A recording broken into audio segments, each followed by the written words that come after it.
thoughts on that? Can you clap? Clap like that? Yeah. All right. One more. There. Okay. Could you please just start off by saying a bit about yourself, like your name, age, job, family, all that stuff? So my name is Shonna Frye.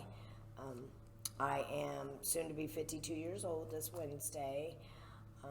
I am originally from Brazil, Indiana, from Clay County. I have two grown adult children, a daughter who's almost 29 and a son who's 25. And I have two, getting ready to be 3 grandchildren. So how long have you been in recovery? So, I've been in recovery. I say that my recovery date is actually the day that it was the last day that I used, and that would also coincidentally be my arrest date. So that would be December 11th of 2008. Mm-hmm. And then we're going to talk a little bit about your arrest and Right. jail time as well. So now we're going to move on to, using the substances. So when was the first time you used a substance? What was it? Okay, so the first time I used, I was 14 years old, and it was marijuana. Mm-hmm. Yeah. What was going on in your life that started to bring you towards wanting to use substances? My parents were getting a divorce, and I'm the oldest of 3 children, and I feel like at that time that it really impacted me the most, being the oldest of 3 girls in particular. So that's, I would say, when I look back on it, that was the main thing that was going on. So how did that start to escalate? So just using marijuana, how did that kind of progress into other substances? So I used marijuana off and on for a couple years, and I would only use it with certain people, kept it hidden from certain friends and family members, of course. And then I would say around 17, I started experimenting with cocaine, because this was in the 80s. This was in the late 80s here in Brazil, and at that particular time, a lot of the harder drugs that are out there now, like heroin and things like that, weren't really prevalent in rural communities. And how it started was I was dating someone that was a couple years older than me, and started smoking marijuana a lot, and then eventually was introduced to cocaine, and then later it was called crank. Then it is now called meth, but it was called crank back in those days. So, and I wasn't a regular user, like an everyday user. This was something that more like what we would do on the weekends. Instead of drinking alcohol at parties and get-togethers, we'd go to certain places where we knew people were doing that, and we would do it then. And it was in moderation. It wasn't like we weren't like hardcore users. It was just like, a line here, a line there, just something to kind of make you feel good and take your mind off of everything that was going on.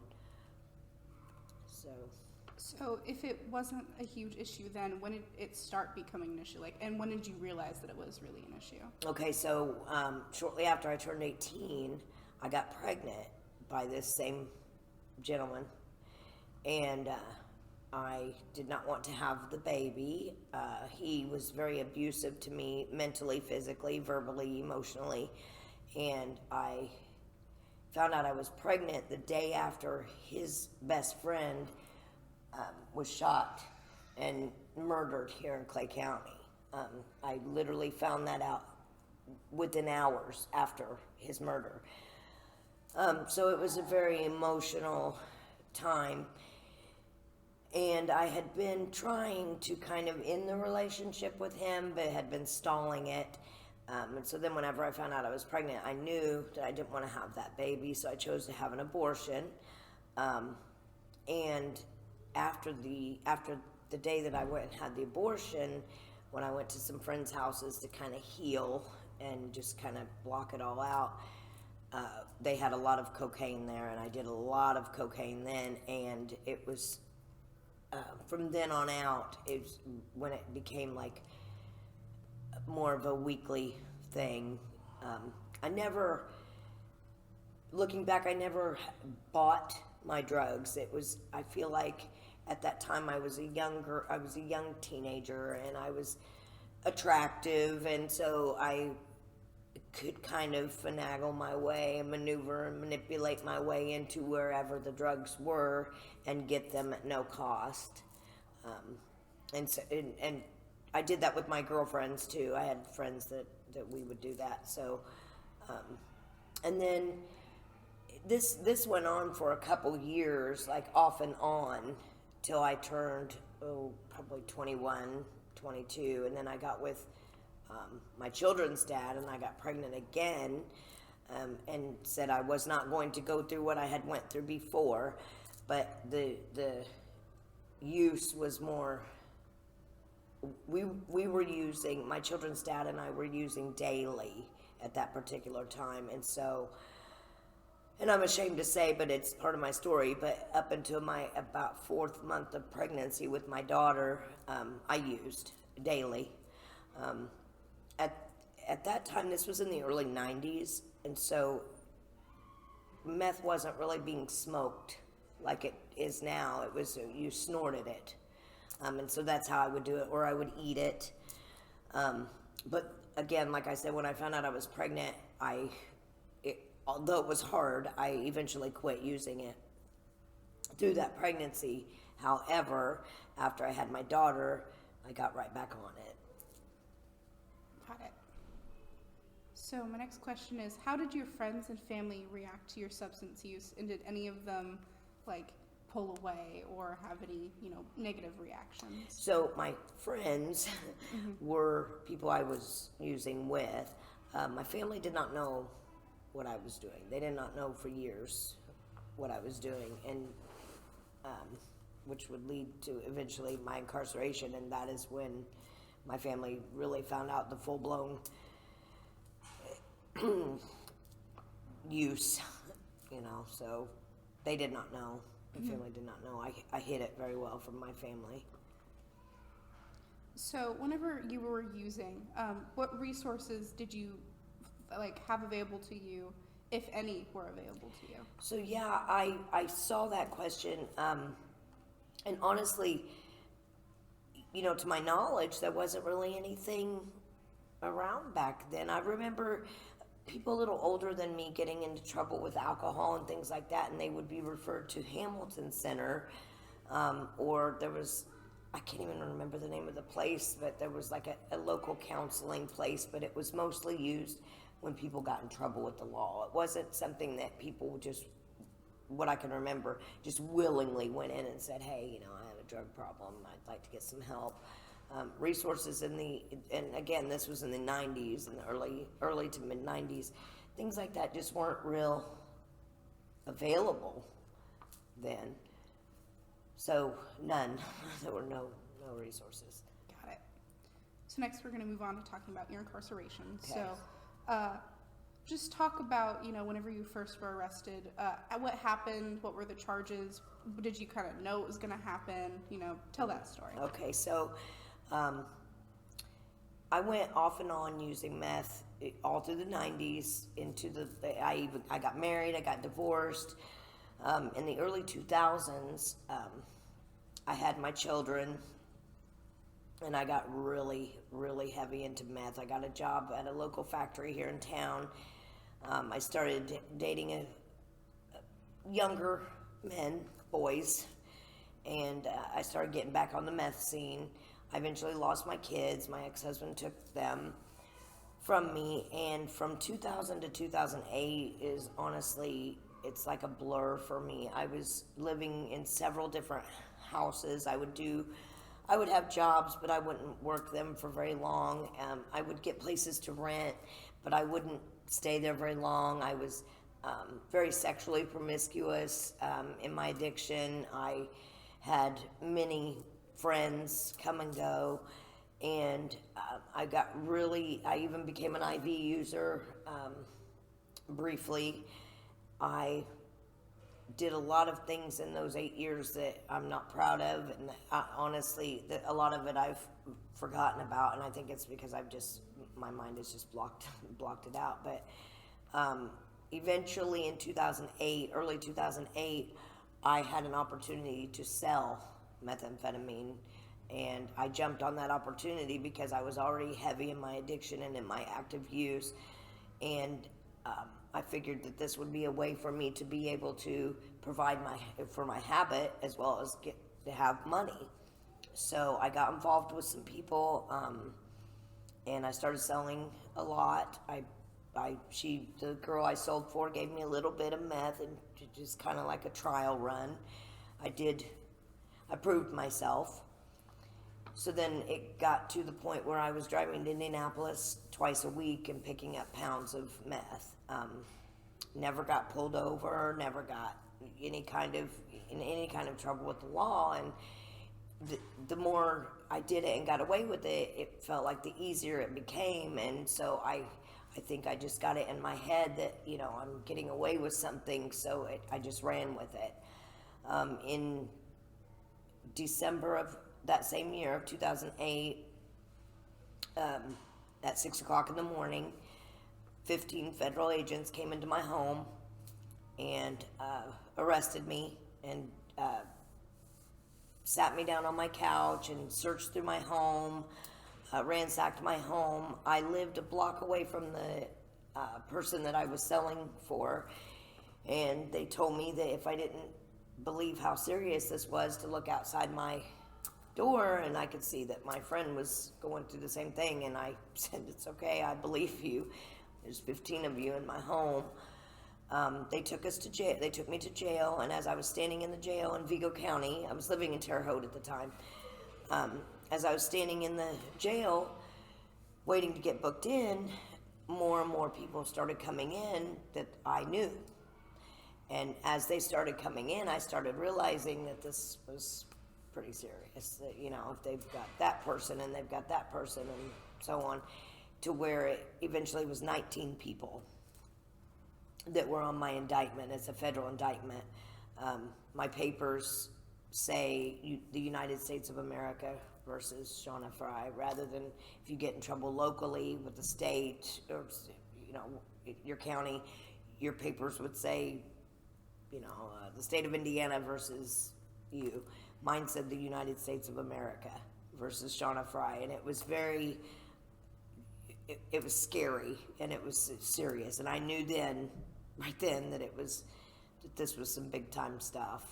And I knew what I knew what I was doing. I knew I had been running, to Indianapolis, and I was coming back with literal pounds of methamphetamine on me. So I knew the severity of it. I guess I just didn't think that we would get caught.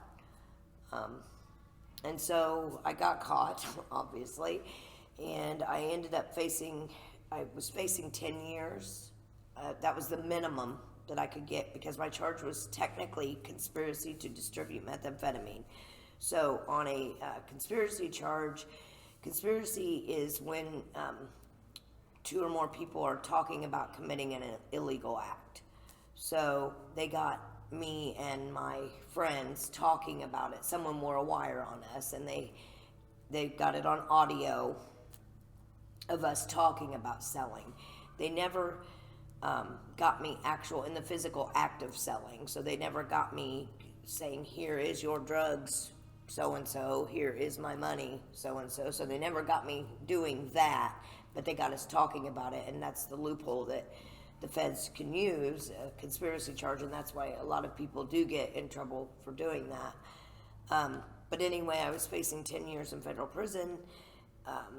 I had a good attorney. I cooperated with the law. I told them everything that they needed to know, which most of it they already knew anyway. And I ended up getting sentenced to 6 years, which was 72 months was my sentence. And I ended up doing just 3 months short of 4 years of incarceration for that charge. So what was the impact that serving time left on you? So it was it was hard on my family because, as I said before, they didn't know. And I remember sitting in the jail just a few days after getting arrested and, crying to my family and apologizing to my family. And my mom even stated that she thought that I had been stripping because they knew something was wrong. But I always had all this money, and so I don't know if they were just in denial or if they legitimately just did not know. And I'm gonna say the latter, because I didn't grow up in addiction. My family, I've never had addiction like that in my family. My parents were not drug users. They weren't even drinkers. They weren't smokers. I did not grow up like that, so it was very foreign to them. All of this was very foreign to them and new to them, and it was hard to see my kids on the other side of the glass, and apologizing to my kids and my family. But I remember when the police were taking me away from my home, and I tell this in my testimony because it's true, that I breathed a sigh of relief when they were driving me away from my house, because I was just glad it was over. I didn't even know what I was facing. I didn't even know what was going to happen. I didn't know how long I was going to do in jail and how long I was going to do in prison. All I knew is I was done with that life. It gets very exhausting. Being an addict is exhausting. The constant chasing your tail, the constant looking for a buzz and running from this person and trying to find that person and making sure you have the money and the resources, and it's being an addict is exhausting. And so I knew when I was arrested that I was glad it was over, and I knew that all of that was going to be over, but I didn't know what my future entailed. And I knew that I was just ready to stop. I just couldn't ever stop on my own because I was so heavy in my addiction. So, once, like I said, once you see it on paper, and you see the severity of this is some legit stuff, it was very humbling, and it was scary. So whenever you serve time, what do they offer you as far as like mental health and addiction recovery resources, once again, if anything at all? So fortunately, I did do a lot of time in the county jail before I got sent to prison. But once I got to prison, they offered a program called RDAP. This was in the federal prison system. It's called RDAP, and it's Residential Drug Alcohol Program. And so this program was a 9 month to a year program. And if you successfully completed this program, then you got a year off of your sentence. Well, initially everybody goes into it with the idea of, I'm just going to do it for the time off. And some people, successfully complete it, some people don't. I was very willing to participate in this program, not just for the time off, but because I wanted to soak in everything that I could to help me understand why for 20 years I had been living the way that I had been living, and why I ended up where I ended up. I mean, I've always taken responsibility for why I ended up there. I've never blamed anybody else. I've always taken responsibility, said I'm the one that put myself here. But I wanted to get any kind of help that I could get to help me understand, so that I wouldn't get out there and do it again. Mm-hmm. And so that program was very, very beneficial to me. It was a very rigorous program. It was a very emotional program. I did a lot of crying in that program, a lot of soul searching, a lot of digging, and it was very painful, but it was very beneficial. So fortunately, the feds did offer that program. As far as mental health, I had a counselor in prison that I saw.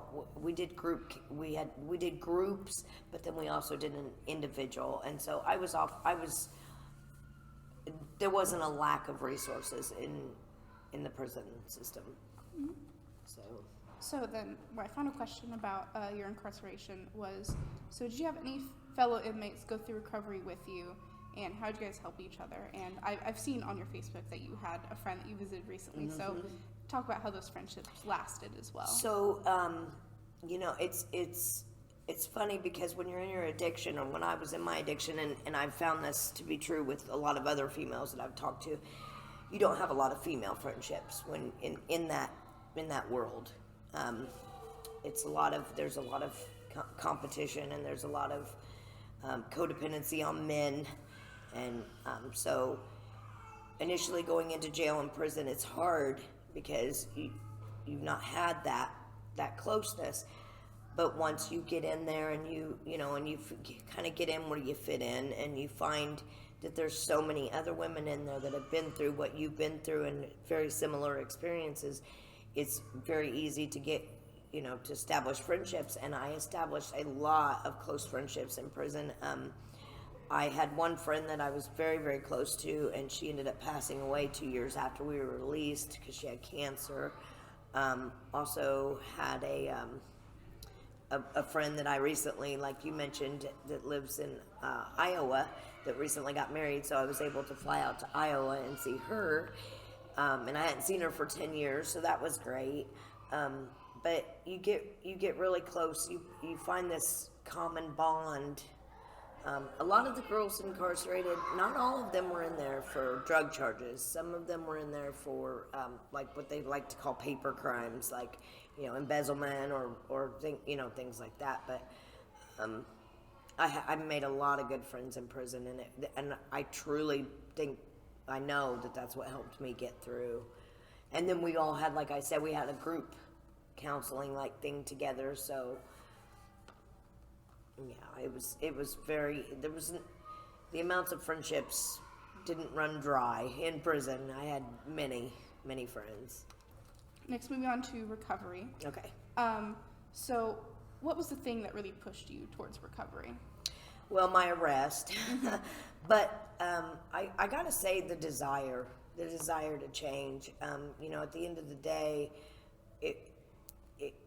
it all came down to once I was released, because I could have very easily got back out there and chose that lifestyle again. I just didn't want it anymore. So I would say just the desire to change my life, to be a better mom to my children, to be a better daughter, better aunt, a better friend, a better person, the desire to want to change.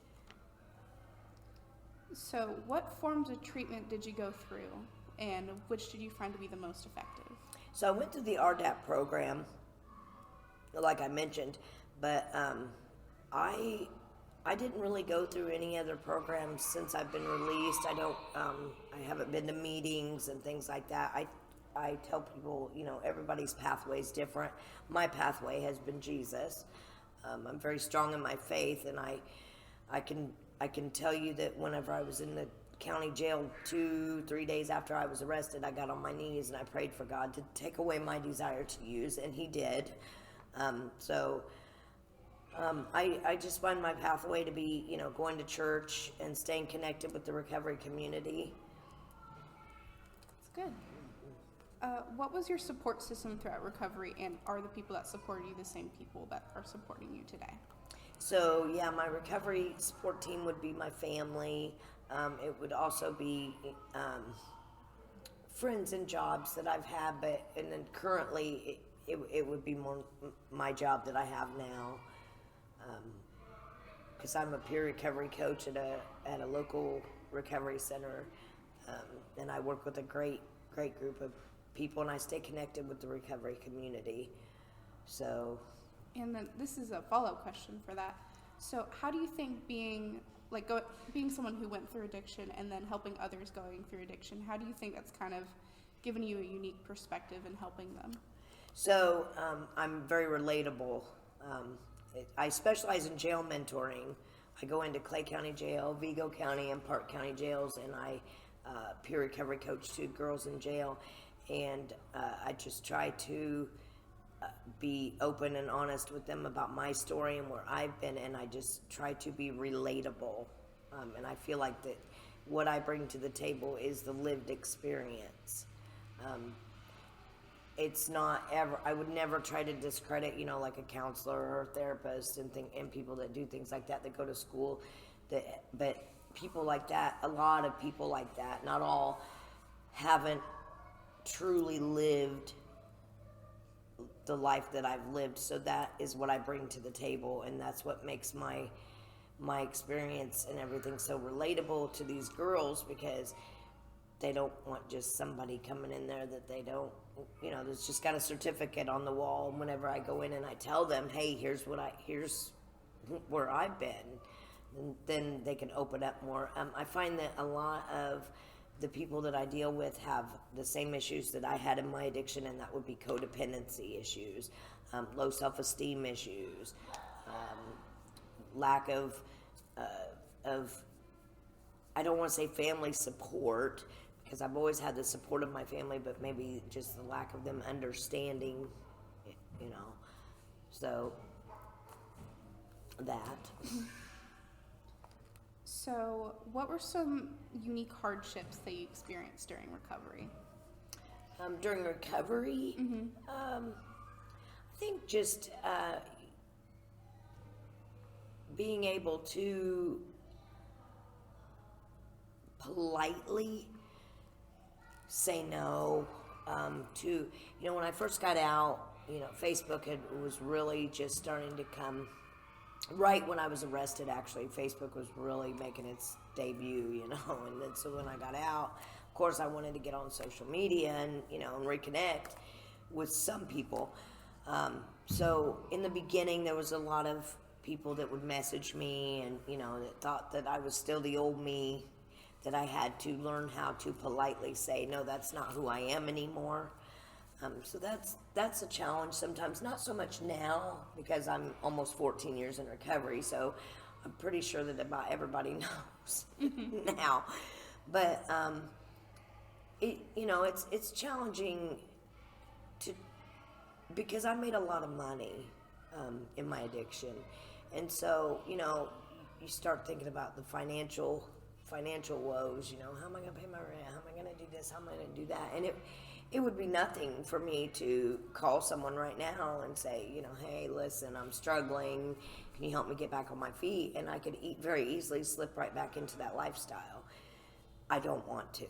I know where that road is. I know how that story ends. Okay, so I just don't have the desire anymore. I really truly believe with my whole heart that God took away my desire to use substances. So I do smoke cigarettes still. That's one I'm working on, but it's baby steps.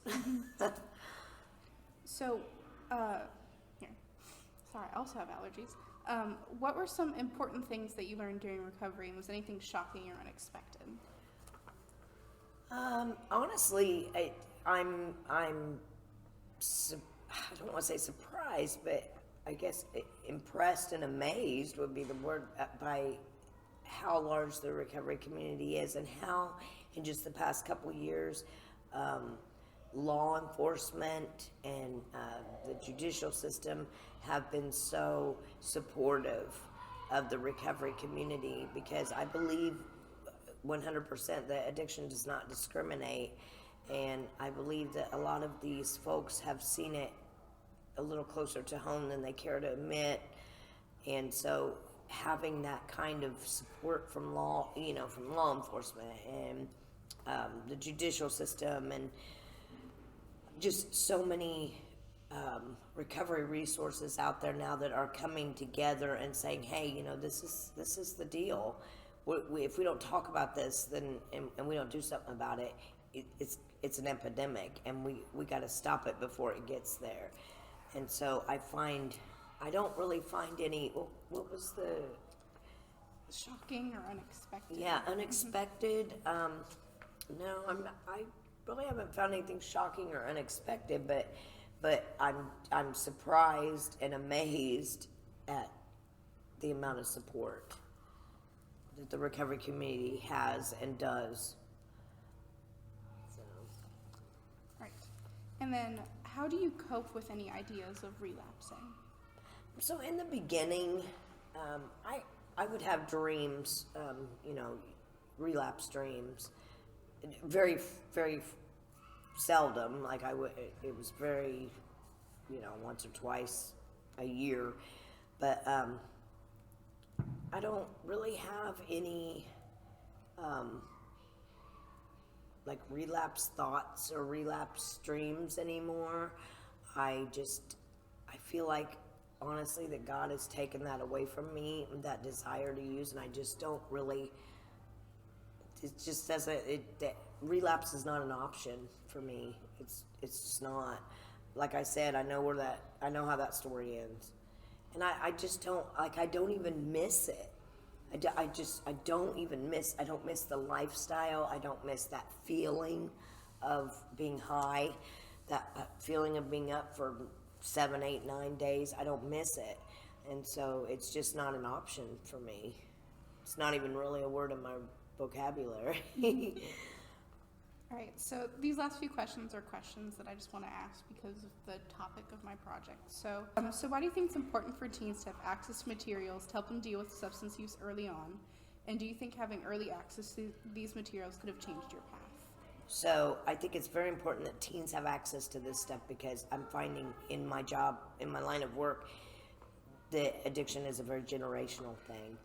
Here, what I've found is it starts at home. It didn't in my case, but I'm finding it to be very, very prevalent in the women that I work with. It's a generational thing. It starts with grandpa did it, grandma and grandpa used, and then mom and dad used, and now that it's all they know.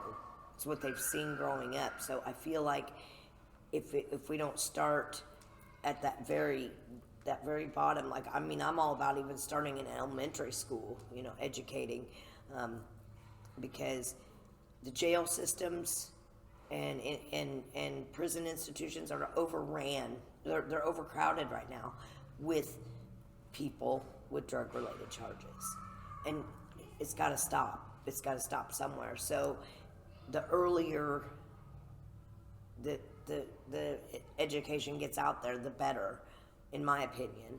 And as far as if it had been available for me, would I have went a different way? Mm-hmm. I honestly, I can't. I really don't know. We discussed earlier how I said, people have asked me, if you could change it, could you change it? And I honestly don't think that I would, because I feel like everything happened like it did, and how it did, and when it did, and why it did, all for me to be where I am right now. I feel like, teenagers are very rebellious. So I don't think that if something had been available for me to seek out help and information on my own, I may have taken advantage of that. But if someone had tried to force it on me, I don't know if I would have. But it doesn't hurt to plant that seed, and the earlier the better. So yeah. So what is one thing you wish you could change about our current view on addiction? The stigma. Mm-hmm. The stigma, hands down. I find myself getting really defensive.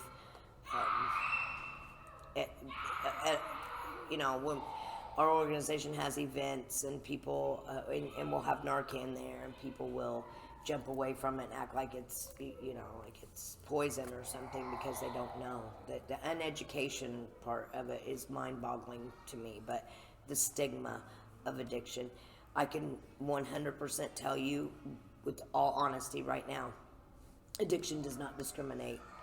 Addiction can hit the judge, might be an alcoholic, the nurse at the hospital might be popping pills,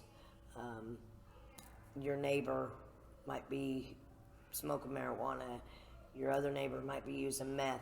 Addiction does not discriminate. There's not one single doorstep that addiction will say, oh no, I don't want to go there. And the stigma of addiction is so surreal. Like, addiction can hit, addiction doesn't pick race, it doesn't pick age, it doesn't pick social status, it doesn't care what your religious status is. And the sooner that we can get the information out there and as loud and proud as possible, that it does not discriminate, that it can happen to you, it can happen to you, and it can happen to you. The sooner we can get past that barrier, the better we'll all be, because then we can start healing and start getting the people the help that they need and that they deserve. Because everybody deserves to have a happy, healthy life. I don't care who they are. So the stigma really bothers me a lot, and I really wish that we could reduce that. And then my final question is, what is something you would say to a teen who is struggling with addiction right now? That help is out there. Whether it be a counselor at work, whether it be a family member, whether it be a recovery center. There's so many resources out there now that weren't available when I was a teenager. So I would say just try to find someone that you trust to confide in, and seek out, any kind of resources that you can find. Because, my addiction started in my teens, and I don't want to see someone end up like I did, incarcerated, losing their children. So I would say just take advantage of all the resources that are available out there. Find someone like you, at your school, to talk to. All right. I think that's it. So thank you so much. Thank I really you. appreciate this. Sorry for the screaming kids. No, it's okay.